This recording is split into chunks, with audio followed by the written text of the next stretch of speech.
विजयी मेळावा आहे, दोन ठाकरे बंधू एकत्र येत आहेत, कसं वाटतं? असे समाजामध्ये प्रत्येकाला लोकशाहीमध्ये अधिकार आहे आणि त्यांनी मराठीचा विजय म्हणजे खरं तर राज्य सरकारनेच व्यवस्थित काळजी घेतलेली आहे, स्वतः निर्णय घेतलेला आहे. अशा वेळेला नरेंद्र जाधवांच्या कमिटीला आम्ही विरोध करू म्हणतात. अरे कमिटीचे काय उद्दिष्ट आहे आणि कमिटी काय करणार आहे याच्यावर काहीच विषय न घेता केवळ संशयाचं भूत उभं करणं हा देखील काही लोक खोटं नॅरेटिव्ह पसरवत आहेत. परंतु उद्याचा जो मेळावा आहे तो मेळावा मी सर्व मराठी जनांच्या दृष्टिकोनातून त्यांनी घेतलाय असं म्हणणं आहे आणि पक्ष निरपेक्ष आहे.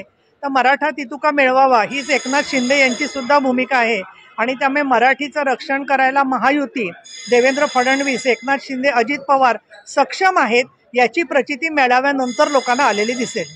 ठाकरे ब्रँडची प्रचिती जी आहे ते अजून कायम आहे, येत्या काळात ती दिसेल. अशा प्रतिक्रिया ज्या आहेत ते मनसे असतील किंवा उद्धव ठाकरे यांची शिवसेना असेल त्यांच्या नेत्यांकडनं येताना पाहायला मिळेल.